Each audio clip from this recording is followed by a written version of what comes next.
죽여봤잖아. 수백 번, 수천 번, 마음속으로. 더 많아? 수만 번, 수천만 번?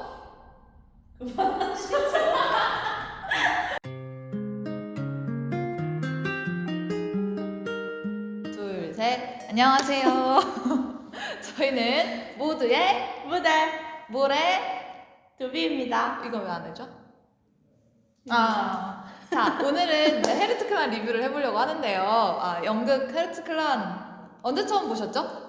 재연 총천날 봤습니다. 총천을 보셨구나. 저는 초연부터 봤었고요. 이 친구는 재연부터 봤고요. 둘 다 너무 마음에 들어서 오늘 리뷰를 한번 해보려고 합니다. 먼저 간단하게 제목에 대한 이야기를 먼저 하고 넘어갈게요. 자, 헤르트 클란이 무슨 뜻인지 알고 있니? 마음의 소리 하며 마음의 소리. 왜 마음의 소리 함이에요? 학생들이 학교에서 마음에 안 드는 거 적어가지고 모르시죠? 헤르츠 클란은요, 헤르츠가 독일어로 마음이라는 뜻이고, 심장, 마음 이런 뜻이고, 클란이 소리라는 뜻인데, 독일어로 헤르츠 클란이라는 단어는 사실은 없어요. 그러니까 우리나라에서도 그냥 뭔가 짬뽕에서 대충 좋은 말로 만드는 것처럼 그런 식으로 이 연극에서 만든 단어인 것 같은데, 어쨌든 이 극에서는 학생들이 학교에서 뭐 선생님이 나를 힘들게 했다, 친구들이 나를 왕따시킨다, 뭐 이런 얘기를 편지로 써서 그 헤르츠 클란이라는 편지함 안에 넣으면 바로 교육청으로 가는 그런 편지함의 이름이 헤르츠 클란입니다. 몇 인극이죠? 4명이요. 4인극이고요. 등장인물이 어떻게 되나요? 데미안, 싱클레어, 크나우어, 알폰스백 이렇게 4명이 나오고, 알폰스백 역할이 알폰스백, 피스토리오스, 그리고 프란츠 크로머, 이렇게 1인 3역을 하는 4인극입니다. 스토리는 현재, 그리고 현재에 있었던 일을 설명해주기 위한 과거 스토리, 그리고 다시 현 시점으로 돌아오는, 이렇게 끝나는데, 현재 시점에서는 싱클레어가 냅다 은사님 집에 찾아와서 진짜 다짜고짜 옆에서 선생님이 뭐 대학 졸업은 했니? 어떻게 살아왔니? 이렇게 얘기를 하는데, 이거 갑자기 같이 공부하던 친구 이름을 대면서 크나우어가 죽였어요. 제가 죽였어요. 이렇게 하는 배은망덕한 놈의 이야기인 것처럼 시작이 되고, 다시 과거로 돌아가서 이 헤일리라는 신학교에서 선생님, 수습교사였던 데미안과 그리고 학생이었던 싱클레어가 만나서 싱클레어가 성장하는 과정, 그리고 실제로 크나우어가 어떻게 죽었는지를 보여주면서 이 앞에 싸가지 없었던 싱클레어의 그 어떤 삶의 맥락을 설명해주는 그런 성장 연극이라고 보면 되겠습니다. 자세한 내용은 극으로 확인하시죠. 그래서 리뷰를 시작해보자면, 먼저 헤르츠 클란이라는 연극이 그 데미안이라는 원작 소설을 가지고 있기 때문에 이 원작 소설과의 차이점을 먼저 짚고 넘어가고 싶은데, 일단 제일 크게는 시대 배경이 다르다. 데미안은 시대 배경이 언제죠? 몰라요. 1차 세계대전입니다.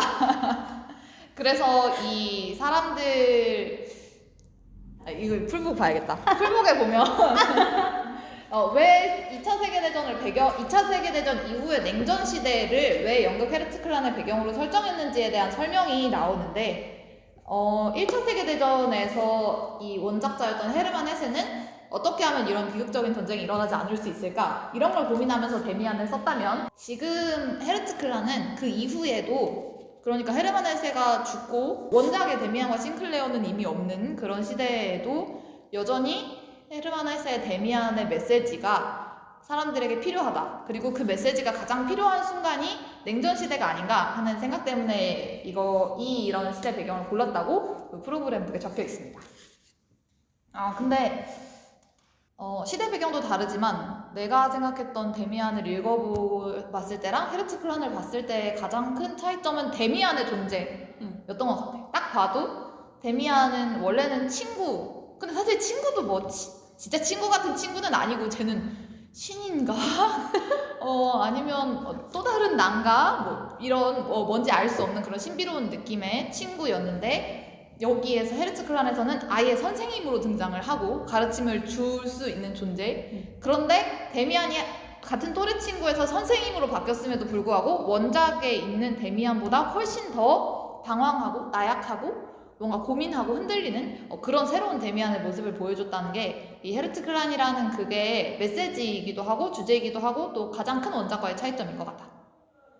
그리고 데미안이라는 캐릭터가 바뀌었기 때문에 데미안이 싱클레어에게 주는 가르침도 원작과는 조금 다르고, 그리고 원작과 다르게 데미안이 싱클레어에게 일방적인 깨달음을 주는 게 아니라 싱클레어가 데미안과 뭔가 상호작용한다는 느낌? 이런 게 헤르츠클란의 또 재미인 것 같습니다.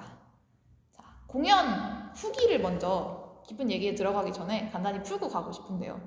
재연에는 4번인가 5번인가를 보고 앞으로 표가 하나 더 남아있는 상황이고, 초연 때는 이게 헤르츠클란 대본집인데 6회 재관 혜택이었는데 내 손에 이게 있는 걸 보니까 6번을 봤나 봅니다.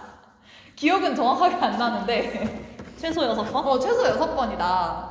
그런데 이렇게 많이 보면서 느꼈던 것은 연극을 회전 도는 건 사실 뮤지컬보다는 조금 어려운데, 똑같은 노래를 여러 번 듣는 사람보다 똑같은 책을 여러 번 읽는 사람이 적은 것처럼 연극도 텍스트로만 전달되는 그런 예술이라서 연극은 뮤지컬에 비해서 비교적 내가 그 전에 봐왔던 극들도 회전 빈도가 낮은데, 근데 이 헤르츠클란은 묘하게 재밌어. 근데 막 재밌다! 너무 재밌다! 막 도파민이 분출된다 이건 아닌데, 그냥 보고 있으면 묘하게 재밌고 묘하게 안 지루하고, 그리고 수업하는 장면 이런 게 점점 재밌어져 볼수록. 내가 처음 자처타고 후기를 아까 읽어보고 왔는데, 자처타고 쓴 후기에는 그 수업하는 내용이 뭔가 멋진 철학적 의미가 들어있는 것 같긴 한데 이해를 잘 못하겠다. 그래서 그냥 수업을 하는군 이렇게 하면서 들었다라고 적혀 있는데, 근데 여러 번 보면서, 그리고 뭐 대본집도 읽어보고 원작도 다시 읽어보고 하면서 그 수업의 의미가 뭘지를 생각해내는 게 점점점 재밌어서, 그래서 회전돌기가 재미있는 극이었다. 이게 첫 번째 후기고요. 두 번째 후기는요, 여기 적어놨어. 솔직히 싱클레어가 싹바가지이긴 하지만 마지막 수업에서 데미안 선생님이 너무 슬퍼하셔서 마음이 정말 아프긴 하지만 그래도 데미안이 잘못했다. 왜냐하면 넌 선생이고 쟨 학생이니까. 이 헤르츠클란의 데미안과 다른 가장 큰 매력점이 아까도 말했던 것처럼 데미안이 완벽한 존재가 아니라 흔들리는 존재다. 어른도, 우리가 다 어른이라서 알지만 어른도 완벽하지 않은 존재라는 것을 보여주는 그런 장치? 데미안의 존재가 지금 어른이 된 관객들이 이입할 수 있는 그런 캐릭터로 만든 건 맞지만 그래도 데미안은 그냥 어른이 아니고 선생인 어른이다. 자, 여기까지 후기를 얘기하겠고요. 네. 나는 이거 보기 전에 네가 영업해서 중계를 먼저 봤잖아. 근데 중계를 처음에 봤는데 나는 그게 완전 강렬했다 그랬잖아. 너 사람 죽여봤지 이거? 너 사람 죽여봤지? 거기서 나는 원래 중계를 보면은 잘 집중이 안 돼서 그냥 다른 거 막 하면서 핸드폰 보면서 이렇게 보고 막 이러는데, 갑자기 거기서 이렇게 일단 책상을 콱 내려치는 그 소리에 이렇게 딱 봤는데 너 사람 죽여봤잖아. 갑자기 이제 대사를 착 하니까 뭔가 재밌는 거야. 생각했던 것보다 이렇게 지루하지 않고. 그래서 그때가 다행히 중계 첫날이었어서. 맞다. 그치? 그 세 개를 다 봤어. 다 봤잖아. 그리고 다른 캐스트니까 완전 매력이 다른 거야. 맞아. 배우마다 해석하는 스타일이. 일단 대사 톤? 애드립 약간 다르게 치는 거라든지 감정을 표현하는 뉘앙스라든지 그게 사람마다 다 다르니까 재밌어가지고 그 이제 재연을 기다리게 된 거지. 이거 언제 오지? 이러고서는 해서 뜨자마자 진짜 근데 적절한 시기에 딱, 아니 근데 그게 재연하려고 준비한 거였긴 한데 그래도 어쨌든 적절한 시기에 재연이 딱 올라와가지고 헤르츠클란을 보면서 해석했던 얘기들을 한번 해볼 건데, 평소에 공연 보는 스타일이 어떻게 되시죠? 완전 보여주는 대로 보는 스타일입니다. 이 친구는 약간 보여주는 대로 보는 스타일이고, 나는 약간 의심하면서 보는 스타일. 모든 아무런 의도도 들어있지 않은 행동과 그 대사와 연출에 의미를 하나씩 다 부여하면서 그걸 박자 맞춰가지고 어떻게든 뭔가 다른 메시지를 만들어내는 그런, 막 이렇게 요리해 먹기를 좋아하는 나는 스타일이라서 헤르츠클란은 보면서 해석할 거리가 많아서 정말 재밌었는데, 첫 번째는 각각의 캐릭터들에 대한 얘기를 한번 해볼게요. 내가 헤르츠클란 보면서 썼던 후기 중에 내가 가장 잘 썼다고 생각하는 후기는 그 데미안은 미래의 나와 대화하는 그런 내용이고, 헤르츠클란은 과거의 내가 나를 안아주는 것 같은 그런 작품이다.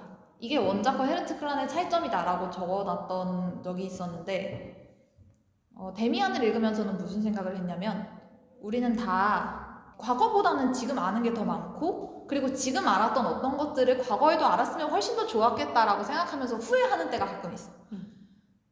그런데 데미안은 마치 나의 미래를 다 알고 있는 것 같은, 나랑 똑같은 생각을 가지고 있는데 내가 모르는 나까지 알고 있는 훨씬 더 성숙한 미래의 나 같은 존재가 나한테 와서 내가 방황하고 있을 때 길을 이끌어주는 거야.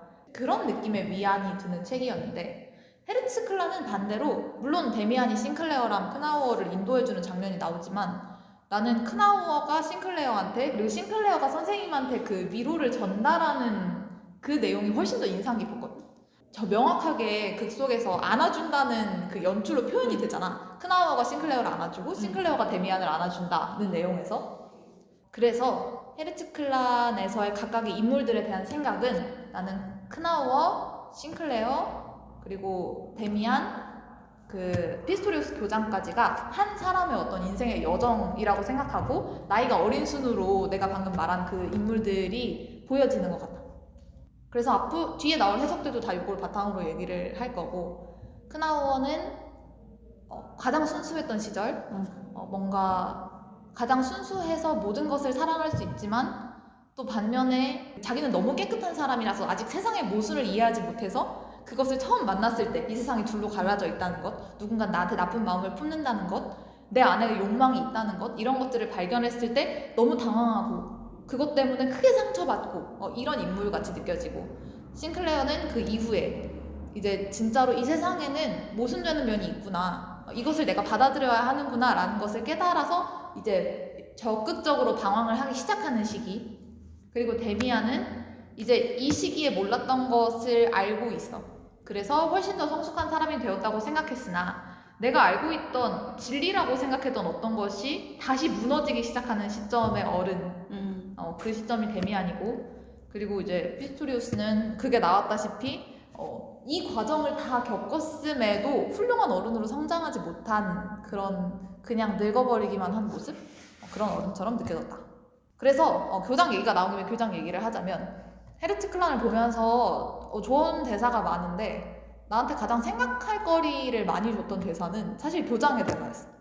그 교장이 굉장히 나쁜 사람으로 그려지는데 교장이 데미안이랑 막 싸우고, 데미안이 애들 건들지 마! 이렇게 하고 막 그 교장의 밑바닥까지를 관객들한테 다 보여주고 데미안이 나가는데, 거기서 교장이 데미안, 자네는 부디 나와 같은 사람이 아니길 바라네 라고 이야기를 하잖아. 그게 나는 너무 처음에는 캐붕이었어.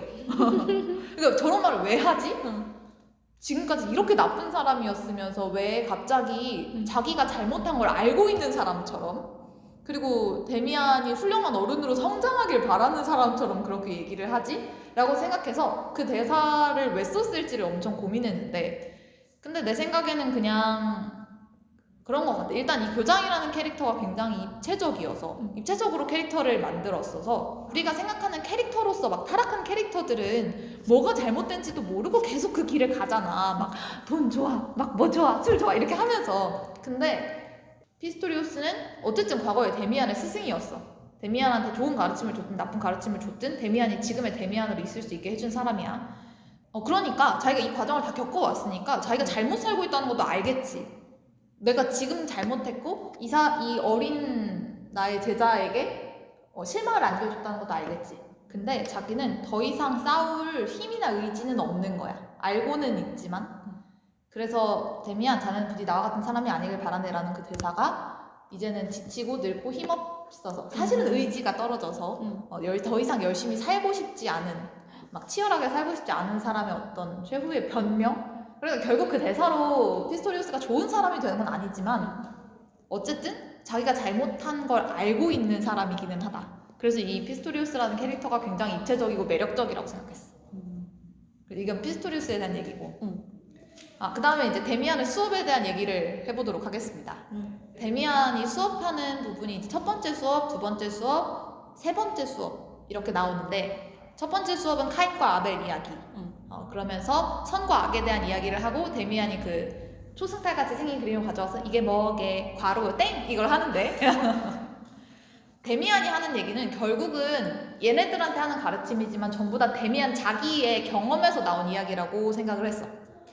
카인과 아벨 이야기는 카인이 성경에서는 인류 최초의 살인자, 나쁜 사람에게 찍히는 살인자라는 낙인을 가지고 평생 농사를 짓지 못한 채 살아간 사람으로 등장하는데, 그러면서 그 이후에 싱클레어한테 넌 네가 평생 아벨이라고 생각하며 살았지만 너는 네 안에는 카인의 마음이 있어 라고 이야기를 하는 걸로 이어지지만 사실 이 이야기를 처음 꺼낸 건 데미안 자신이 카인이었기 때문이라고 생각해. 데미안은 원작에서도 그렇고 여기에서도 그렇고 어떤 알 수 없는 힘을 가진 사람이야. 나중에 무너질지언정 어떤 힘을 가진 사람인데 이 사람에게 붙는 어떤 표식이 있는 거지. 예를 들면 그게 알폰스백이 말해주는 뭐 아빠는 없고 엄마는 이상한 데 빠져있다던데 그런 애가 여기 수수께서를 어떻게 막 교장이랑 그렇고 그런 사이 아니야? 라고 말하는 그런 것들이 데미안이라는 강한 사람에게 사람들이 준 표식이다. 사람들이 그 표식을 준 이유는 데미안이 가지고 있는 이 어떤 알 수 없는 거대한 힘이 사람들이 데미안을 굴복시킬 수 있는 수단이라고 생각하는 것. 예를 들면 돈, 명예, 권력 이런 것들이면 다른 사람들은 쉽게 회유가 되는데 데미안은 그런 것들에 굴복하지 않는 힘을 가지고 있는 사람이기 때문에 자기 마음대로 안 되는 거야. 그러니까 데미안한테 그런 소문이라는 낙인을 찍은 거지. 그리고 결국에는 그 소문이라는 것 때문에 얘가 이 헤일리에서 쫓겨나다시피 하게 되잖아. 그래서 카인과 아벨은 결국은 데미안에게서 시작된 이야기다 라는 생각을 한다. 그리고 그 다음에는 용 이야기를 하고 싶은데 이거는 딱 들으면 남자는 데미안이고 용은 데미안의 안에 있는 욕망이다 라는 생각이 들어. 근데 그 이야기에서 용이 결국 남자가 용을 죽여서 그 용이 다시 일어나지 못하고 남자가 하라는 대로 하게 되었다는 이야기로 결말을 맺잖아. 그리고 그 상황이 딱 데미안이 자기 안에 있던 욕망 얘가 하고 싶었던 그 교육에 대한 연구, 학생들을 계속 지도하고 싶은 마음, 자기의 생각을 얘네들한테 나눠주고 얘네들을 지도하고 싶은 그런 마음을 주변에 이제 뭐 현실, 소문, 그리고 교장 뭐 이런 것들에 의해서 자기 욕망을 억누른 상태에서 용 이야기를 하기 때문에 이미 그 용이 죽은 그 남자는 데미안이 맞다. 이번에는 그 싱클레어와 크나우어에 대한 얘기를 조금 하고 싶은데 이 크나우어라는 캐릭터도 해석할 여지가 많은 캐릭터라고 생각을 했어. 일단 원작에서 별로 중요하지 않은 캐릭터인데 얘를 가져와서 분량을 이렇게 늘려서 싱클레어의 가장 소중한 친구로 투입을 했고 그리고 원작에 있는 크나우어의 성격 그리고 그 싱클레어가 막 몰래 그림 그리는 그 여자 있잖아. 걔가 가지고 있는 어떤 의미 뭔가 여러 그 싱클레어 주변 인물들을 짬뽕해서 크나우어라는 한 명의 인물로 대표를 한 거라서 크나우어가 굉장히 헤르츠클란이라는 연극에서 중요한 메시지를 담당하고 있는 캐릭터라고 생각하는데 그리고 일단 가장 슬픈 장면을 담당하고 있지. 보름달. 아까 말했던 것처럼 싱클레어보다 조금 더 어린 사람이야. 그런데 그 크나우어가 더 어리기 때문에 싱클레어에게 크나우어가 배워야 하는 것이 있고 싱클레어가 이미 잃어버린 어떤 부분 그리고 데미안이 잃어버린 어떤 부분을 크나우어가 가지고 있기 때문에 결국 마지막 순간에는 그 극에서 최후의 순간에는 크나우어가 이 둘을 위로하는 것으로 엔딩이 남는 것 같아. 일단 그 꿈에 대한 이야기를 해보면 싱클레어랑 크나우어가 마지막 수업을 하기 전에 둘이서 꿈을 꾼 얘기를 하는데 그때 싱클레어는 베를린 장벽이 무너져서 사람들이 막 껴안고 춤추고 하는 이제 그런 꿈을 꾸고 크나우어는 자기가 동독군과 서독군 사이에 서서 피 흘리면서 죽어가는데 그 누구도 자기를 도와주지 않는 꿈을 꾼다 이런 이야기를 하는데 이게 내가 볼 때는 헤르츠클란의 주제고 이 작가가 냉전시대를 배경으로 선택한 이유야. 이 꿈 얘기를 하려고.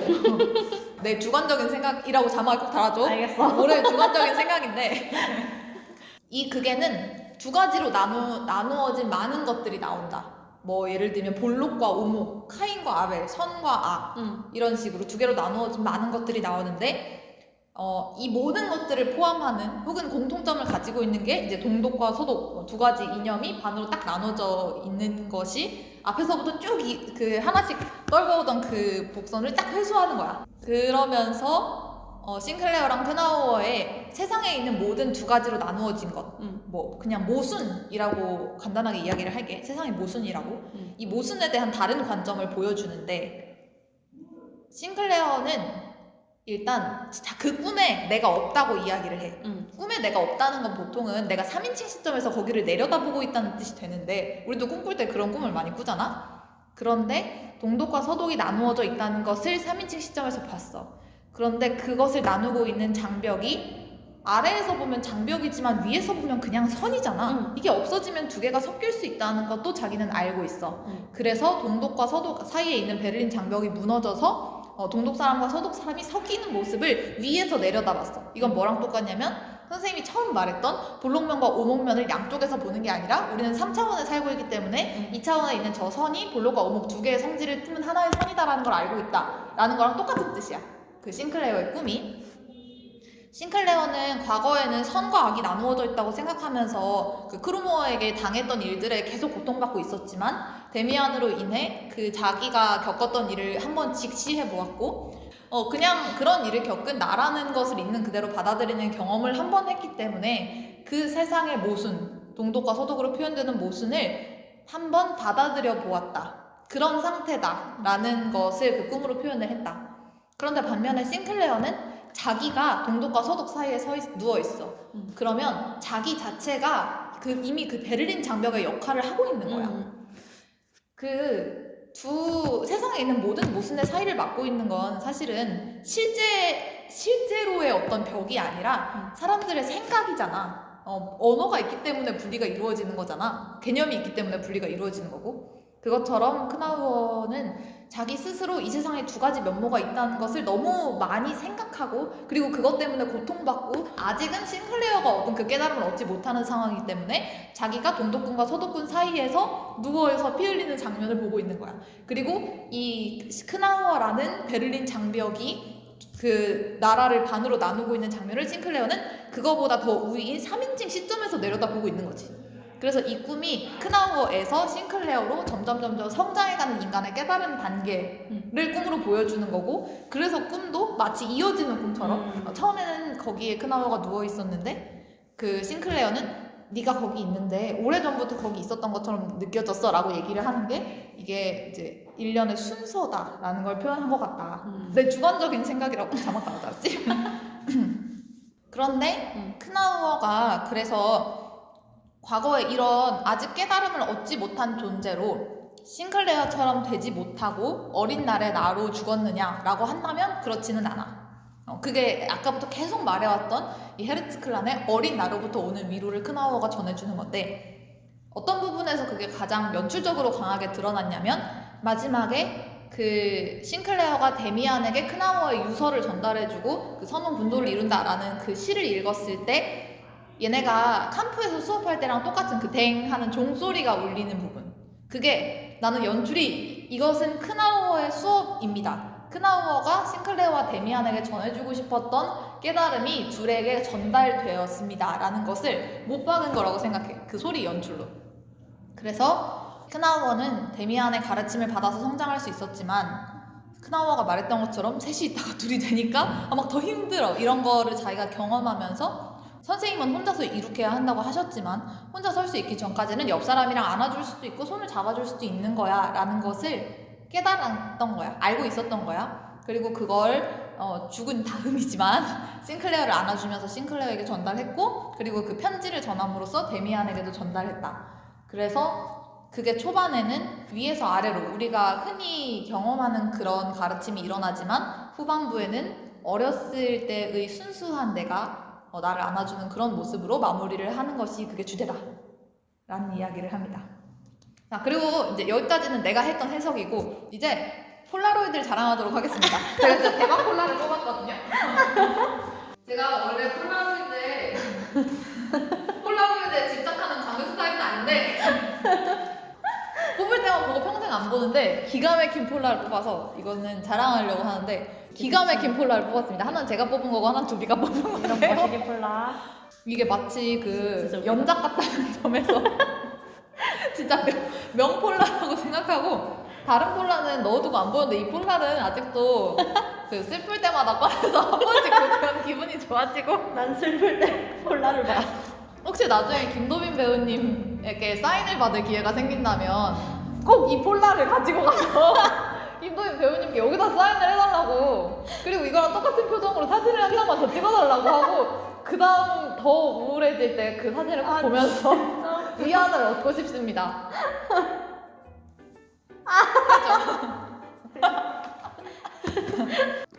그리고 저는 마방진을 정말 좋아합니다. 사랑합니다, 마방진.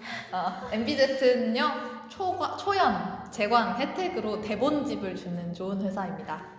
이 대본집의 정말 좋은 점, 이 대본집은 더 이상 판매를 하지 않지만 홍보를 좀 해보자면 일단 챕터마다 한 줄씩 그 문장이 하나씩 있는데 이 문장이 아주 이 사람들 나보다 더 거몰입하는 사람이잖아 이런 느낌이 드는 기가 막힌 문장들이 있고 나는 대본집이 많은 건 아니지만 대본집에 이렇게 주석이 많이 달려있는 대본집은 처음 봤어.